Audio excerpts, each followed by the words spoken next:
Hey everyone, Kyle once again, and welcome back to another movie review. And this time I'm reviewing another childhood film that I grew up watching. Another film that me and my brother we both grew up watching. Because like a lot of times there's a lot of films we both grew up watching. Because whether there's some action films like Broken Arrow, Big Trouble in Little China, or comedies, or family movies.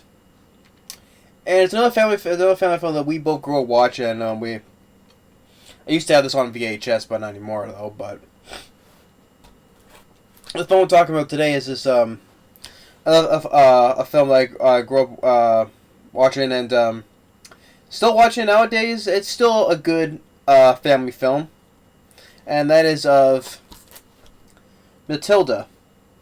Now I got this DVD from I picked this up. Ordered it, but got it from a few days ago though. So it's still brand new though. But I still remember the film still very well, even though I haven't seen it in a while though. It's a film that I still remember very well.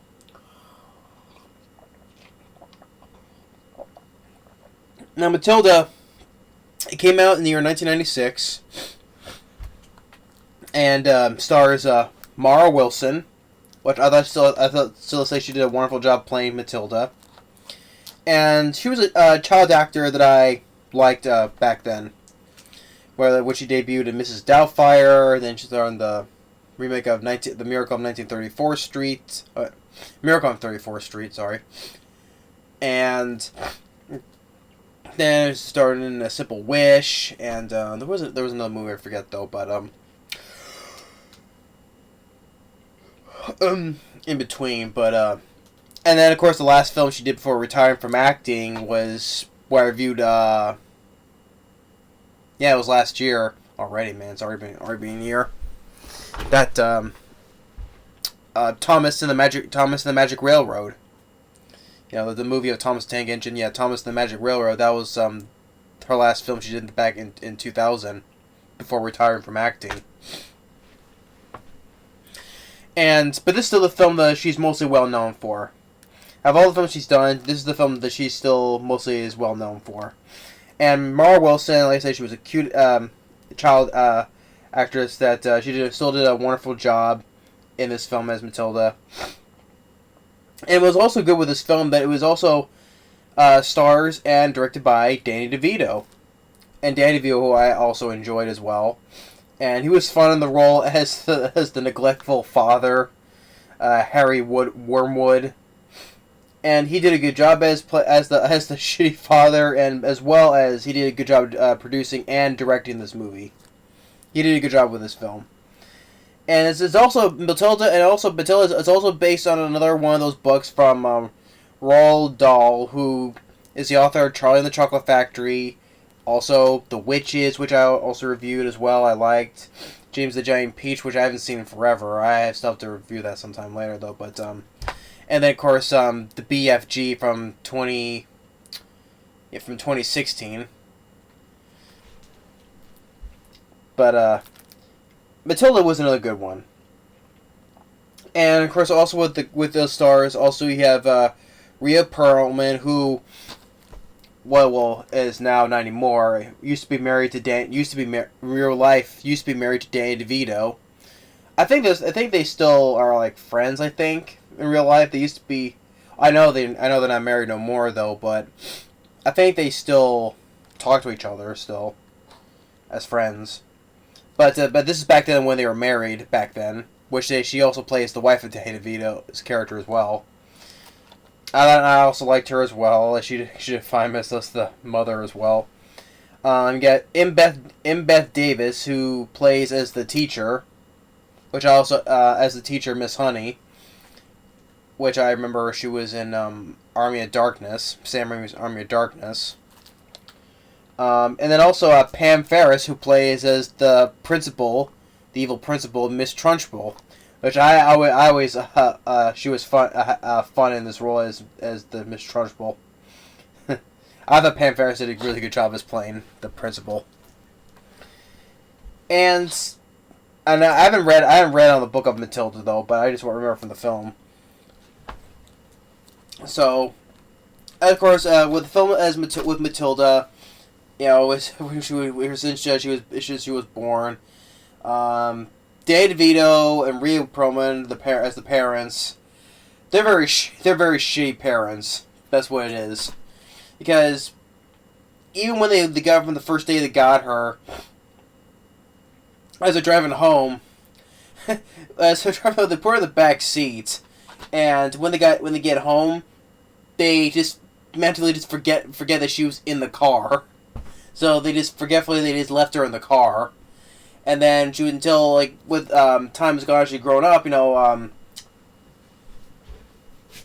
Matilda, she's very smart, and how especially when she first spelled her name, and or when she was left all alone, how she learned how to make breakfast for herself, like cooking pancakes, which that song "Send Me on My Way" by Rusted Roots. You know, on my way, hey, you know that song, on my way, yeah. That's a song that sticks in my head from seeing this movie. And then she wanted to go to the library by herself, and she reads a whole bunch of books and becomes very smart. A report where she knows how to do big numbers, like for instance when Danny DeVito comes home from when he sold some basically shitty cars on unfair prices.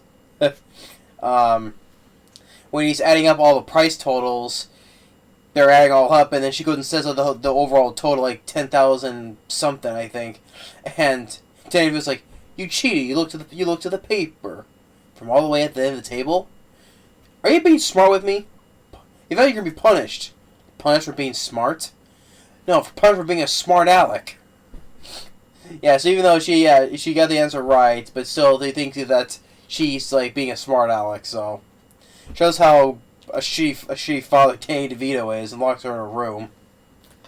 But then you get like Matilda gets a little bit of revenge on the parents, like for one part, which is not overly drastic. Which is like, it's a family film, so they're not going to do over the top stuff revenge on her. So, but just like like for instance, like messing up her dad's stuff where he puts in his hair to oil his hair or whatever. He like that. So when he comes in, his hair is a different color, and I like when the reaction that when Rhea Perlman says, "What did you do to your hair?" And he goes, "My hair?" He looks in the mirror and screams, "Ah!" and falls over. I like his reaction to that. He screams in the mirror and he just falls over. Ah!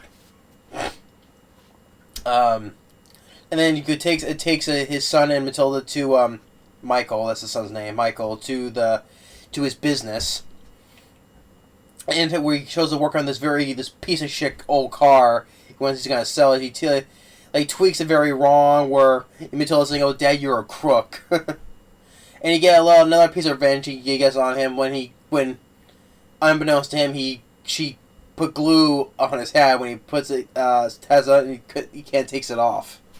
Like when they go to this restaurant, like he can't take off his hat, and Rhea Perlman just yanking on the hat and like rips the rims off of it.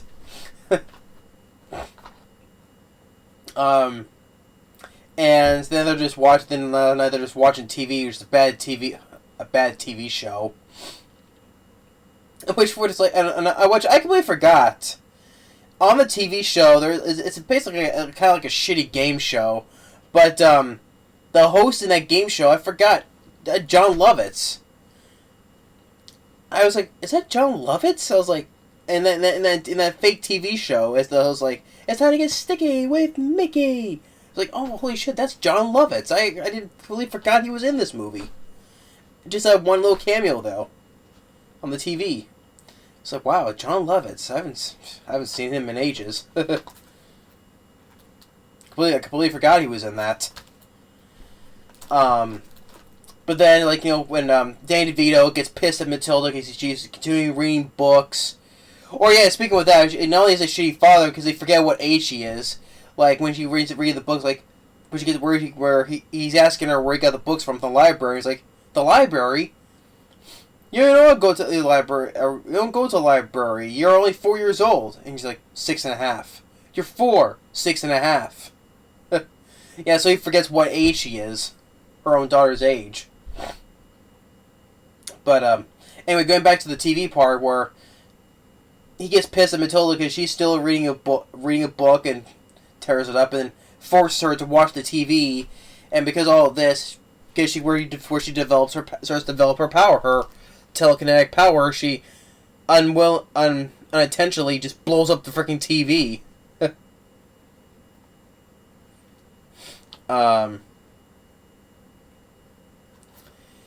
And then when Danny DeVito makes a deal with the principal with selling a used car and enrolls her in the school called Trunchbull Elementary School. Because she always wants to go to school. And then enter when she sets foot in the school, enter the principal, Miss Trunchbull, played by Pam Ferris. And I thought Pam Ferris always was very fun as the principal. Like there's a couple of the students there explain who she is and what was her backstory. You know, like she used to be in the Olympics, like javelin throw, hammer throw, whatever. Like so she's strong. And then another instance where she would threw a kid out the window for eating 2 M&Ms. And then the first dialogue when she sees Matilda, she's like, "Ah, fresh meat."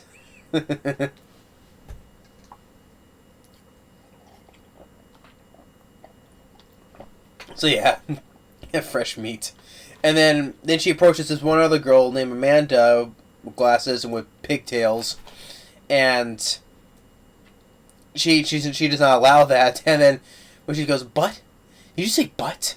I'll give you a butt," and just grabs her by the pigtails and just whirls her around and goes and ultimately throws her sky high and well over.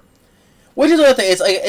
It's a family film, so it's not going to be so overdressed where when he throws a girl and lands very harshly or badly injured and all that. No, well, she throws the girl and she lands over this fence and lands safely in this patch of flowers. So she like flies and like slides very smoothly in there. So it's not like being thrown and lands, wham, splat. No, not like that. She just goes in very smoothly into the flowers. So I'm glad that's not heavy-handed on when you throw kids. They're not dead or anything. They're okay. So, and then introduced to her teacher, Miss Honey, played by Embeth Davidtz. And then when she gets she's totally surprised when she hears Matilda answer a big multiple question. It's like, "Matilda, you know how to read big numbers? Multiply big numbers?" I was like, "Yes." And also, like, "I like to read." "What would you like to read?" "Everything." And then when she goes and talks to the principal, she's like throwing darts at pictures of kids.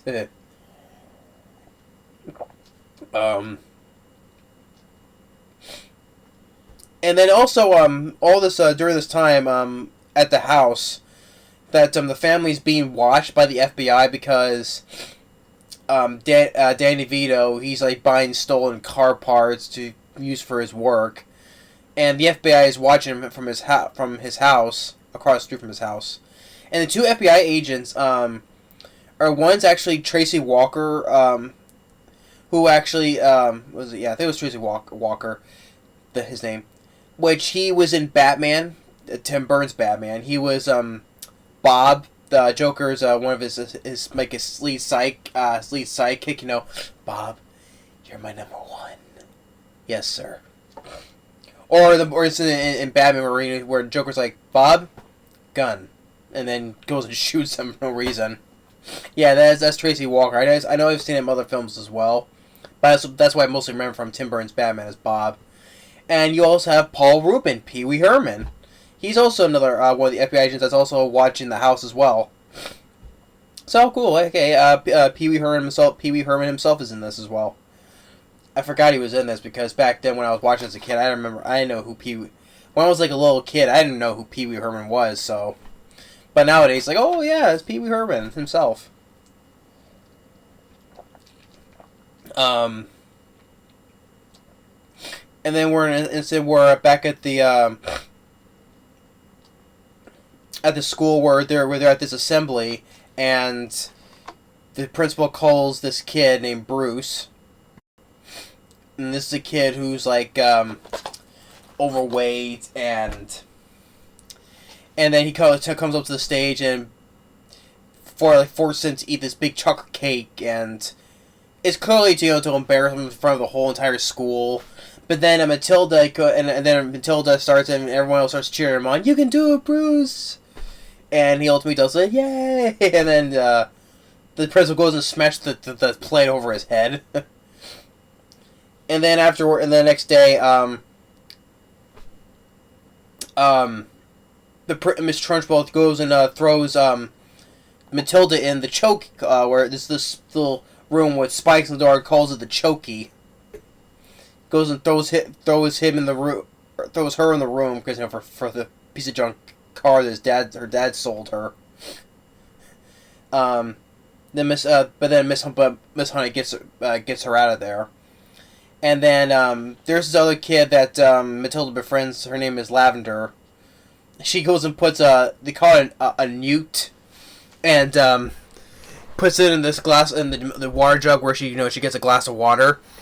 And I thought it was always funny to me. It was her Miss Trunchbull's reaction when she doesn't know that she poured the glass of water with the newt in it, and she's drinking, and the kids are looking at her, and she's like, "What's funny? Go on, spit it out. Speak up.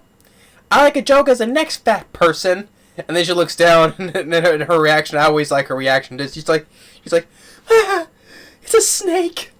It's a snake. Ah, it's a snake. Which one of you tried to poison me?" I don't know. It was just her reaction to that. I always thought it was kind of funny, She goes, "It's a snake. It's a snake." But I was like, her reaction. I always thought that was kind of funny for me.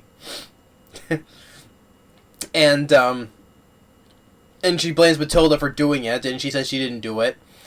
And then she, once again, Matilda, mistakenly using her powers, tilts the glass over, and the newt goes flying on the principal, and she's like, doing all this, trying to shake it off, and the kids are like laughing. I thought that was another funny way. She's trying to.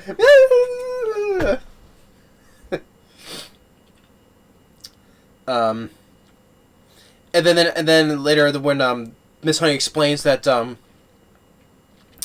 where the Trunchbull is living is originally Miss Honey's house, because she lived with her father, and until they say that her father killed himself, but he didn't, and the house was left to Miss Trunchbull. Who say, what was it, her step aunt or whatever? I think it was like step aunt. So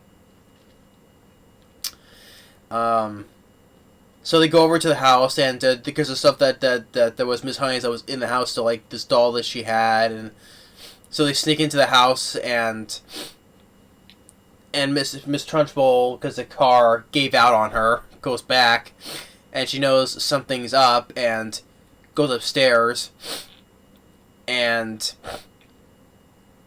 then she hears more noise, and she goes and jumps off the upstairs railing. She goes yelling, "Tally-ho!" Shakes the whole entire place. So, and ultimately chases them outside. It's like, some rats are gonna die today. And then nothing. But then later that Matilda is going to go back to that place to get the doll. But not yet, though. But what she experiences, she learns more how to use her powers. Like when she wants her dad to yell at her and slams the door in front of him. And then when she, it's like, because how she learned to get her powers from all the ranting, raving from her father, and others have said to her, talked down on her. And she's learning how to use her powers. And then it's when you get the little fun scene where she's moving things around with her powers. And you have that song playing, little bitty pretty one, which I also heard the song a lot of times. One time, I heard in John Carpenter's Christine, but little bitty pretty one.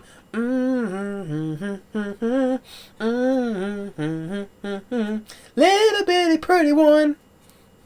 Yeah. The way that's a good song to listen to. An oldie song.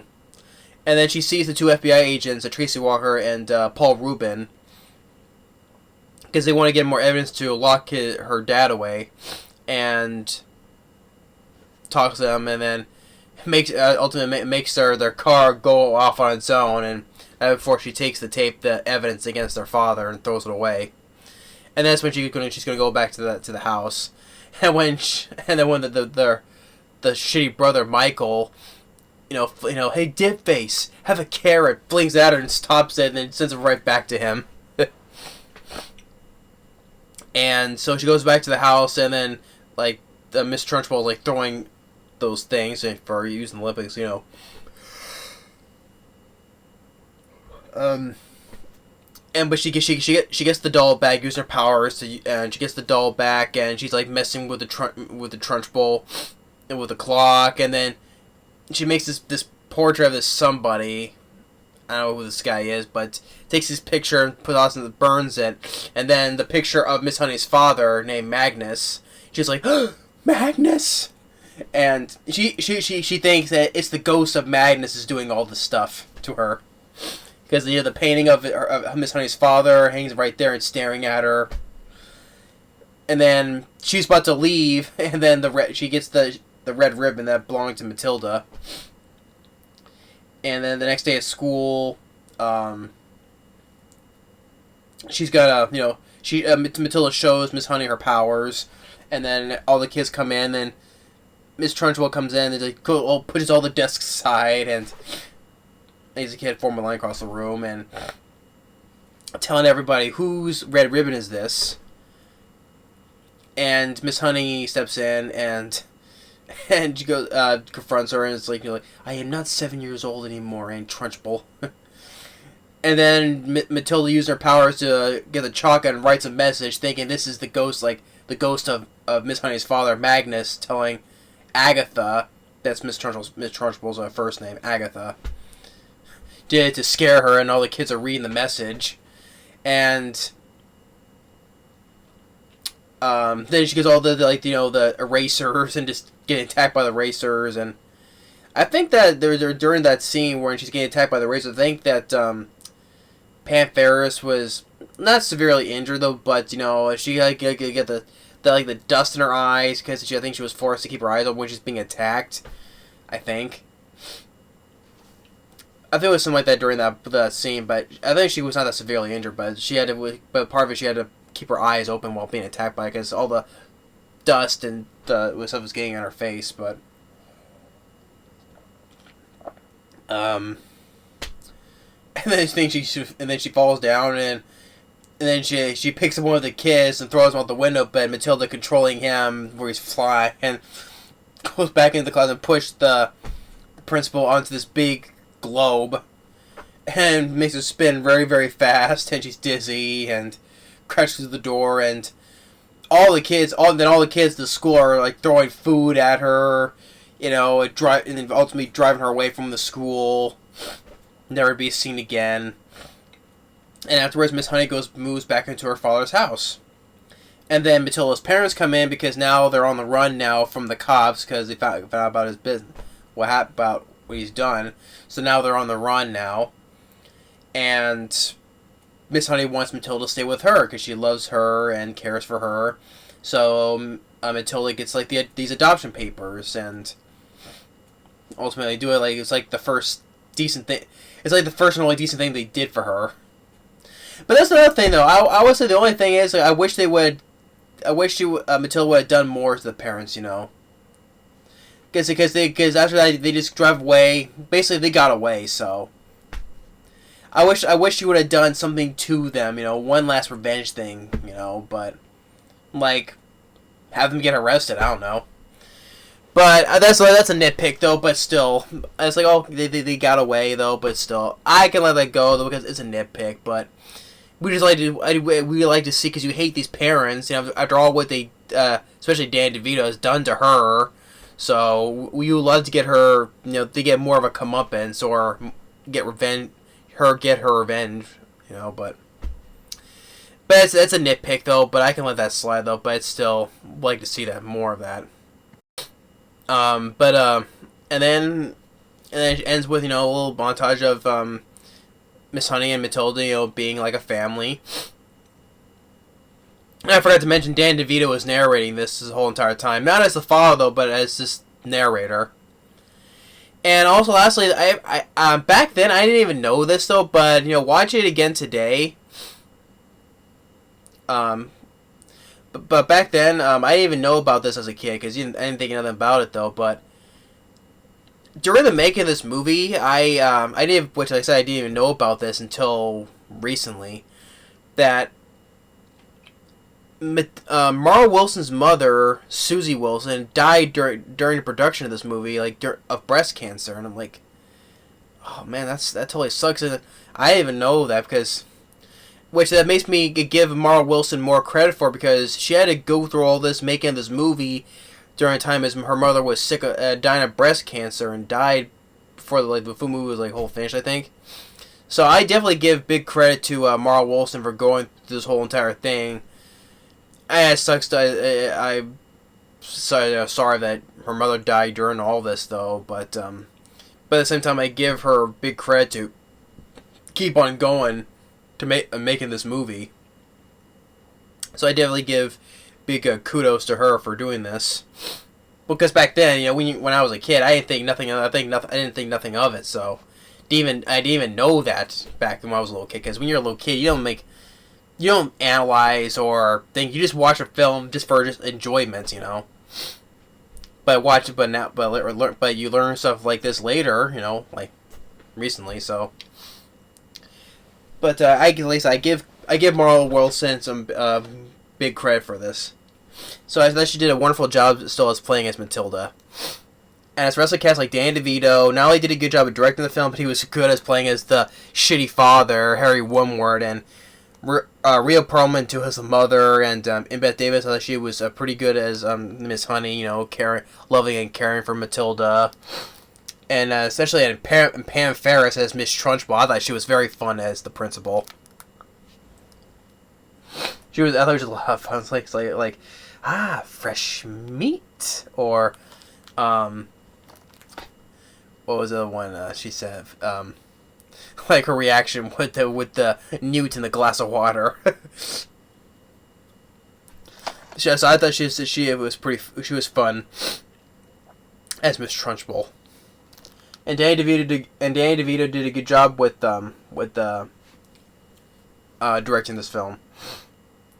And the music by David Newman, I thought the score was good, and especially some of the song choices, like Little Bitty Pretty One, when she's testing out her powers. I like that. I still enjoy that song. Or even the song that was playing at the beginning and at the end as well, by Rusted Roots, you know, Send Me On My Way, you know, on my way. Yeah.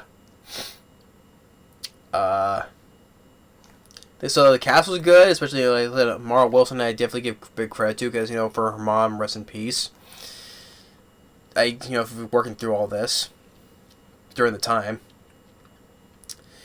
Yeah. So, and Mara Wilson, yeah, she was one of those child actors I grew up watching a lot. You know, especially from Mrs. Doubtfire, this film. And especially even, as like I said, I even liked her in Thomas the Magic Railroad. So. But yeah. I'm sorry she's certainly a lot better than some of the child actors of today. Although there was some kid actors in films I did like, who I didn't think were annoying and irritating, so I give credit to those. Like the one kid in Doctor Sleep. I did like the girl who was in Doctor Sleep, who was with Ewan McGregor. I thought she did a good job. I thought she was not annoying or irritating. Or even the girl from Millie Bobby Brown from Godzilla King of the Monsters. I liked her as well. So there's still some kid actors that I like, especially from last year. But there are some child actors that I don't care for. But I thought Mara Wilson back then, I thought she was pretty good. So yeah, but Matilda is another childhood film that me and my brother enjoyed growing up watching. He hasn't watched it. My brother doesn't watch stuff now. Watched this film recently, but I still remember this film very well. Great directing and acting by Danny DeVito, Rhea Perlman, like I said, and Embeth Davidtz. Even Pam Ferris is the Trunchbull. She was a lot of fun in the film, in the role. Which I completely forgot about Speaking of Pam Ferris, I completely forgot that she was that aunt in the third Harry Potter film, The Prisoner of Azkaban, when she inflated like a balloon. I completely forgot that was Pam Ferris in that third Harry Potter film. I was like, because listening to her in this film, I was like, remember that voice of that woman in third Harry Potter film? And lo and behold, it was. That was Pam Ferris in Harry Potter and the Prisoner of Azkaban, as the aunt who blew up like a balloon. I didn't even know about that. So, but here I thought she was a lot of fun as the principal, as Principal Trunchbull. So yeah, that's my review on Matilda, and it's easily fast paced. So, without end credits, it's just about 90 minutes. It's a very easily fast paced movie. Fun, and I'm still glad I still enjoy this film. So that's my fun review. I'll say, yeah, it's a fun film still. For a family film, it's still fun. And we'll say Mara Wilson, really good job. Thanks for watching. Stay tuned for the next movie review. Later.